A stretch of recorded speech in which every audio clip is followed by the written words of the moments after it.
Most people chase success their whole lives, but Alina Grant found hers almost overnight.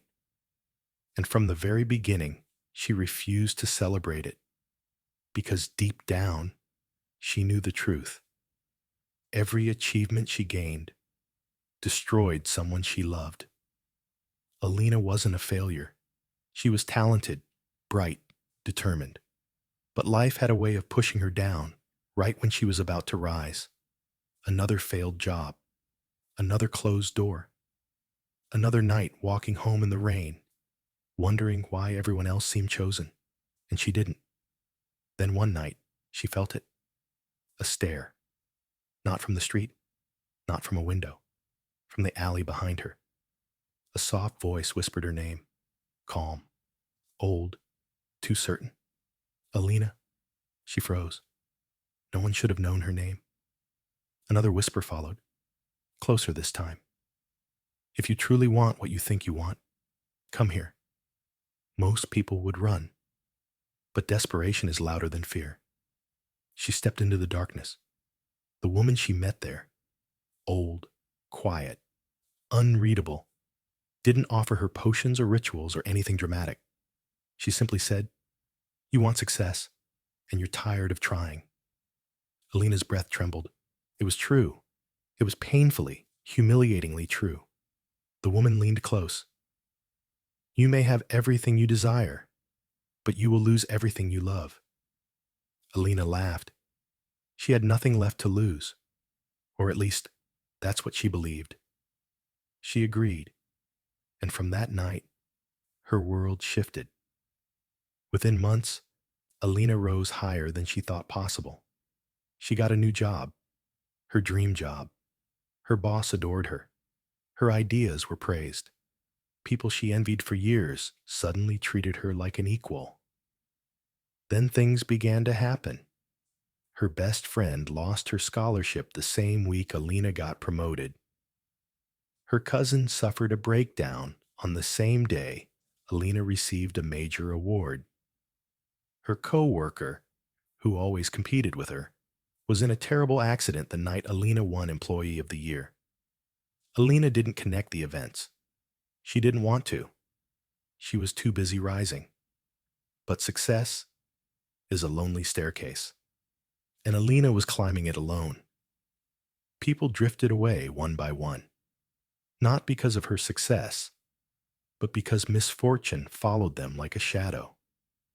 Alina tried to ignore it, until the nights changed, until the shadows in her apartment stopped behaving like shadows, until she started hearing faint knocks under her bed, behind her walls, inside the wardrobe, until her own reflection began to linger half a second too long. She told herself it was stress, just exhaustion, simple burnout. But then she began hearing voices, soft, familiar, whispering through the dark corners of her home. Voices of people she lost. "You took everything from us. Why did you let it happen? Was success worth our suffering?" Their whispers grew louder as her achievements grew higher. Her nights became unbearable. Sleep became a memory. Her mind felt stretched thin, like a wire about to snap. Then came the night everything broke. Alina woke up to complete silence, a heavy, crushing silence that pressed against her ribs. Her room was freezing. Every breath fogged the air. And then she heard it. Footsteps circling her bed. Slow, measured, intentional. She couldn't move, couldn't scream, couldn't breathe. Something leaned beside her ear. She felt its breath. Cold, damp, suffocating. A whisper followed. Not angry, not violent, just disappointed. "You traded them for this." The footsteps faded, but the presence remained. Watching, judging, waiting. Alina snapped. She ran barefoot into the street, crying, shaking, begging anyone to help her. The police found her hours later, muttering apologies to people who weren't there. Her co-workers said she hadn't spoken in days. Her neighbors said they heard her crying every night at 3 a.m. Her friends, those few who remained, said she had been pushing everyone away without explanation. She was taken to a psychiatric facility for her own safety. The doctors called it severe guilt-induced psychosis, but Alina knew better.